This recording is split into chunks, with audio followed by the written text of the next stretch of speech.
जो हर जालिम से टकराएगी वो आंधी बनाऊंगा, जो हर जालिम से टकराएगी वो आंधी बनाऊंगा। नए अंग्रेज आए हैं, नया गांधी बनाऊंगा। मैं इमरान प्रतापगढ़ी हूँ। आपके मुद्दों पर, देश की पार्लियामेंट हो या देश की सड़कें हो, बोलता रहता हूँ, लड़ता रहता हूँ।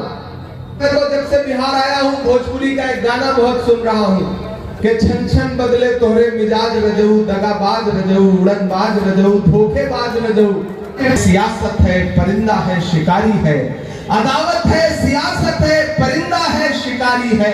मगर इन सारी चीजों पर मोहब्बत अब भी भारी है। तो अधिकारीगण और गया की सम्मानित जनता, आने वाली 11 नवंबर को आपको पोलिंग बूथ पर जाना है और न सिर्फ गया के भविष्य का फैसला करना है, बल्कि बिहार के भविष्य का भी फैसला करना है। अगर आपको ये लगता है कि ये चुनाव सिर्फ विधानसभा का चुनाव है, तो आप बहुत छोटा सोच रहे हैं। कोई खुशबू न कोई फूल न कोई रौनक, उस पे कांटों की जहालत नहीं देखी जाती। हमने खोली थी इसी बाग में अपनी आंखें, हमसे इस बाग की हालत नहीं देखी जाती। पूरे देश की आंखों में मीडिया के जरिए दिखाया गया एक सपना और एक नाम है सुशासन की सरकार का। लेकिन बिहार की सच्चाई यह है कि सड़कों पर गोलियां चल रही हैं, लाशें बिछ रही हैं, और कौन जवाबदेह है इसका कुछ अता पता नहीं। सरकार कौन चला रहा है इसका कुछ अता पता नहीं है। मुख्यमंत्री जी कहा जाता है कि अस्वस्थ हैं, और इस बीच तो वह जिस तरह से मंच में पकड़ पकड़ के प्रत्याशियों को माला पहना रहे हैं, उसकी तस्वीरें भी हम सारे लोग देख रहे हैं। उधर दिल्ली में बैठा हुआ हाकिम ये सोचता है कि बिहार को गुजरात के रिमोट कंट्रोल से चलाया जाएगा।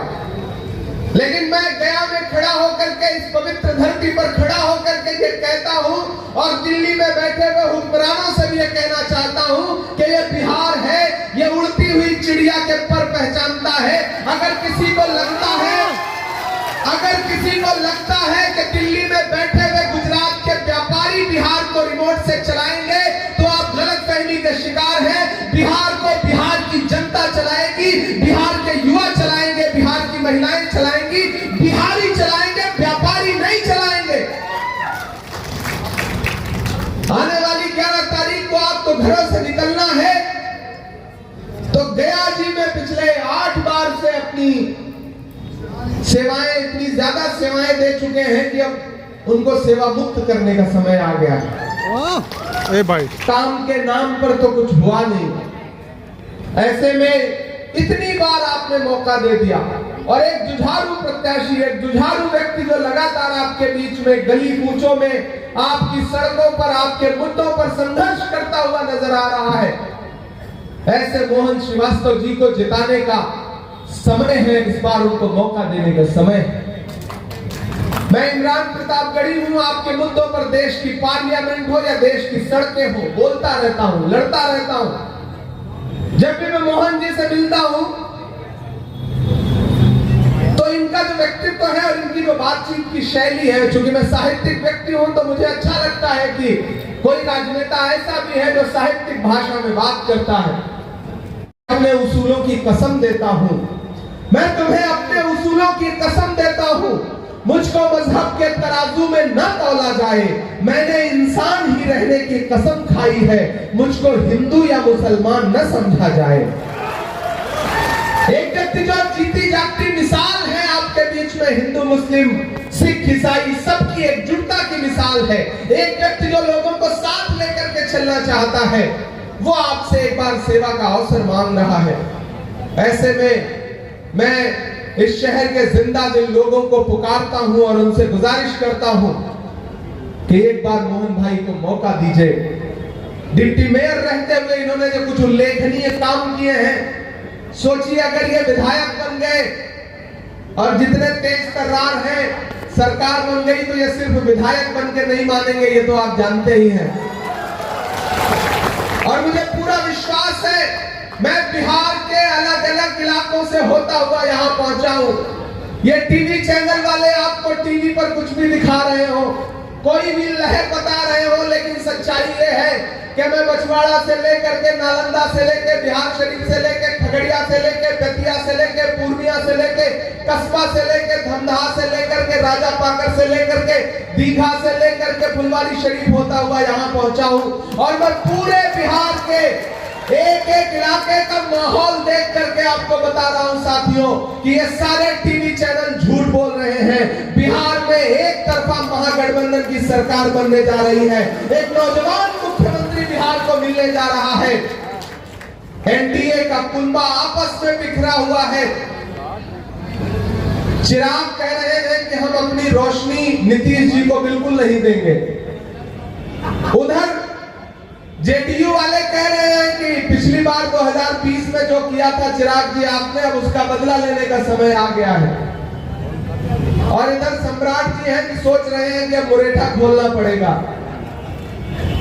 तो आप एक चीज जान लीजिए साथियों कि नीतीश जी तो अलग ही भविष्यवक्ता और आहट को पहचानने वाले व्यक्ति हैं। मैं जब आया बिहार चुनाव प्रचार में था तो मुझसे सुबह मीडिया के साथियों ने पूछा कि इमरान साहब नीतीश जी के बारे में क्या कहेंगे। मैंने कहा मैं तो जब से बिहार आया हूँ भोजपुरी का एक गाना बहुत सुन रहा हूँ कि छन छन बदले तोहरे मिजाज रजऊ, दगाबाज रजऊ, उड़नबाज रजऊ, धोखेबाज रजऊ। तो मैंने कहा ऐसा लग रहा है जैसे ये गाना उन्हीं के लिए बनाया गया हो। इसलिए साथियों आपसे कह रहा हूं कि इस बार माहौल बहुत अच्छा है। बिहार में तेजस्वी यादव मुख्यमंत्री बनने जा रहे हैं, महागठबंधन की सरकार बनने जा रही है। ऐसे में इस आहट को पहचानिए और मोहन श्रीवास्तव जी को आपने असेंबली पहुंचा दिया तो आप समझ लीजिए कि एक व्यक्ति जो बिना ताकत पे रहे, डिप्टी मेयर सिर्फ जैसी पोस्ट लेकर के भी आपकी कितनी सेवा करता है, अगर वो व्यक्ति विधायक बन गया और विधायक बन जाने के बाद सरकार रही तो फिर गया में जो ये वायदे कर रहे हैं इनके वायदे झूठे वायदे नहीं है, ये आपको भरोसा रखना पड़ेगा। कोविड के दौरान जिस व्यक्ति ने सांसें बांटने का काम किया हो, जिस आदमी ने कोविड में ऑक्सीजन बांटते समय ये नहीं पूछा हो कि आप हमारी पार्टी के हो कि दूसरी पार्टी के हो, जिस आदमी ने कोविड में आपको सांसें बांटते समय ये नहीं पूछा हो कि आपका धर्म क्या है, आपका मजहब क्या है, तो मैं आप सबसे गुजारिश करूंगा साथियों कि मोहन भाई को एक बार मौका दीजिए। और अगर आपने इन्हें मौका देकर के पहुंचाया तो एक चीज जान लीजिएगा कि अगर 14 नवंबर को रिजल्ट आया और बिहार के मुख्यमंत्री 14 नवंबर 2025 को तेजस्वी यादव बने तो आने वाले दिनों में 2029 में देश की गद्दी पर यानी कि देश के प्रधानमंत्री राहुल गांधी बनेंगे। इस बात से कोई रोक नहीं सकता है। ये है जो लोगों के सर से छत छीन रही है और महागठबंधन कह रहा है कि जिसके पास घर नहीं होगा, जिसके पास जमीन नहीं होगी, उसको 5 डिसमिल जमीन सरकारी तौर पर फ्री में दी जाएगी। इसलिए भी मैं आपसे अपील करता हूं, भाई बहन सम्मान योजना इतनी शानदार योजना है। इलाज के लिए आपके परिवार का कोई सदस्य बीमार हो गया तो उसके इलाज के लिए 25 लाख रुपए तक का जीवन बीमा फ्री, इलाज बीमा फ्री, ये कह रही है हमारी सरकार। तो ओमकार नाथ जी अखौरी भी हैं जो यानी कि मोहन श्रीवास्तव जी, इनके लिए एक एक व्यक्ति 5-5 वोट की जिम्मेदारी ले। ये चुनाव सिर्फ मोहन श्रीवास्तव का चुनाव नहीं है, आप सबको ये चुनाव मोहन श्रीवास्तव बन के लड़ना पड़ेगा, आपको ये चुनाव तेजस्वी यादव बन के लड़ना पड़ेगा, आपको ये चुनाव मुकेश सहनी बन के लड़ना पड़ेगा, एपी गुप्ता बन के लड़ना पड़ेगा, आपको ये चुनाव मोहब्बत का मसीहा जो राहुल गांधी है उस राहुल गांधी की तरह इस चुनाव को लड़ना पड़ेगा। और मोहन श्रीवास्तव को दिया गया एक वोट राहुल जी को मिलेगा, खड़गे जी को मिलेगा, प्रियंका जी को मिलेगा, तेजस्वी जी को मिलेगा। और आपके बीच में मैं आया हूं, अभी थोड़ी देर में हमारे साथी सचिन भाई भी आ रहे हैं, तो हम सबके ऊपर भी आपका दिया गया एक वोट एहसान होगा, ये अपील करने के लिए आपके बीच में आया हूं।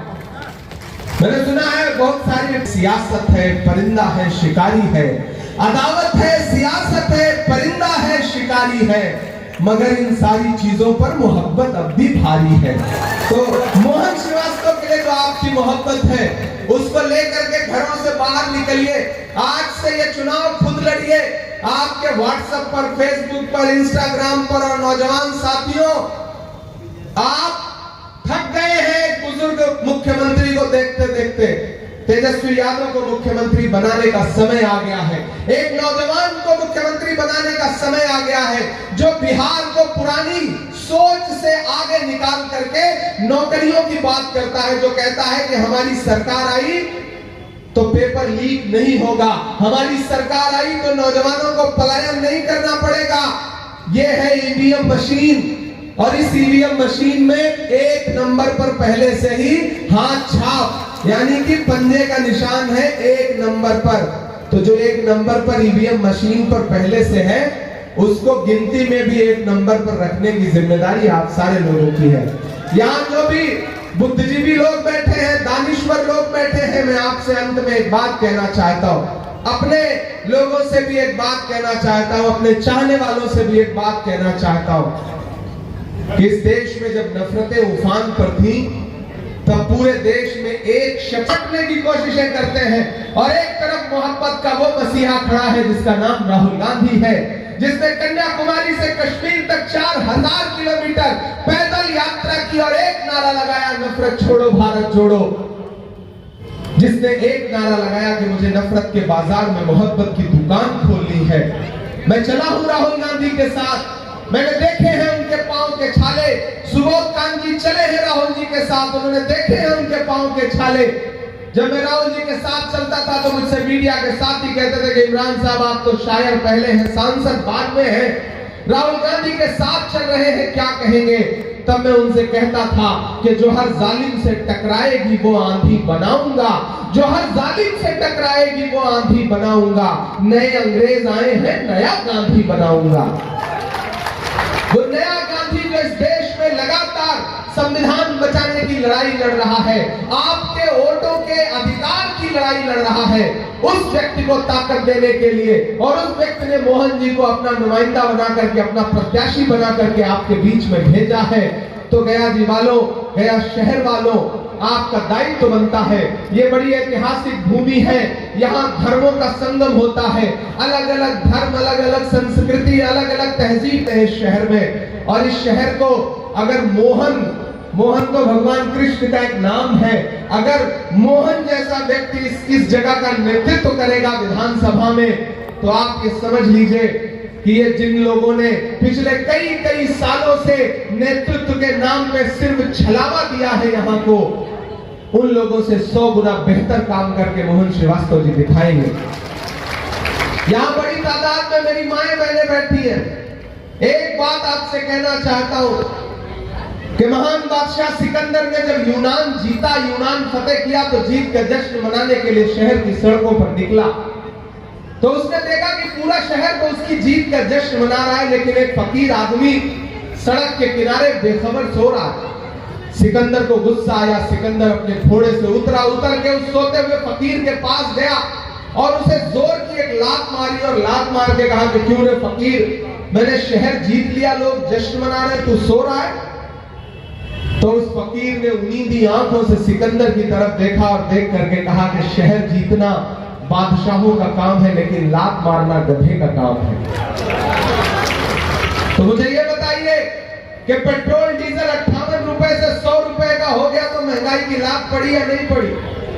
वो आटा चावल, वो दूध दही, वो पनीर और छाछ, ये आए थे ना नारा देकर के बहुत हुई महंगाई की मार, अब की बार मोदी सरकार। मैंने तो पार्लियामेंट में भी बजट सेशन में ये बात उठाई थी कि ये आए थे बड़ी बड़ी बातें करके, लेकिन ये सरकार वो सरकार है जो कफन तक पर जीएसटी लगाती है, कफन तक पर जीएसटी लगाती है। ये सरकार वो सरकार है कि जो आप सुबह जब खाना बनाने के लिए रसोई में कढ़ाई में सरसों का तेल डालती है सब्जी बनाने के लिए, तो उसके साथ आपके आंसू भी गिरते हैं, क्योंकि जो सरसों का तेल, खाना बनाने वाला तेल जो 70 रुपए का था, 200 रुपए किलो बिक रहा है। इन्होंने महंगाई के अलावा कुछ नहीं दिया है। और हमारा मैनिफेस्टो कांग्रेस पार्टी का वादा क्या है, महागठबंधन का वादा क्या है कि 200 यूनिट बिजली फ्री रहेगी एक एक परिवार को, और 5 साल में बिहार के एक एक परिवार के एक युवा को सरकारी नौकरी देने का वायदा किया जा रहा है। और हमारा वायदा नहीं, हम वायदा कर रहे हैं तो पक्का वादा कर रहे हैं, वरना भाजपा और उनके सहयोगी दलों की एनडीए की सरकारें तो ऐसी सरकारें हैं कि अपने बच्चों को तो विदेश पढ़ने के लिए भेजते हैं और आपसे कहते हैं कि अपने बचवा से कह दो कि वो पकौड़ा तले। तो अब पकौड़ा तलने का समय तो नहीं है, हम अपना अधिकार मान रहे हैं। बिहार वालों, ये अधिकार मांगने का समय है। ये चुनाव बिहार के उस अधिकार की लड़ाई है कि जिस विशेष पैकेज का झूठा वादा किया था नरेंद्र मोदी जी ने, आरा के मैदान में खड़े होकर के जो 1 लाख करोड़ रुपए का झूठा घोषणा किया था उन्होंने 2015 में, उसका जवाब मांगने का समय है। इसलिए मैं आप सबसे अपील करता हूं कि मोहन श्रीवास्तव जी को 11 तारीख को घर से बाहर निकलिए तो अपना एक एक वोट हाथ के पंजे के सामने, ईवीएम में कौन नंबर पे है, पहले से 1 नंबर पे है, तो आप समझ लीजिए कि जब पहले से ही 1 नंबर पे है तो आपने अगर एक एक अपना वोट हाथ के पंजे के सामने वाले बटन पे दबाया तो 14 नवंबर को जब ईवीएम खुलेगी, तो जब पहले से ही 1 नंबर पे है तो समझ लीजिए कि ऊपर वाला भी आपको एक इशारा दे रहा है कि मोहन श्रीवास्तव पहले से ही 1 नंबर पर हैं, 14 को भी 1 नंबर पर रहेंगे जब रिजल्ट आएगा तो। और पिछली बार भी तो आप चूक गए थे बहुत थोड़े वोट से।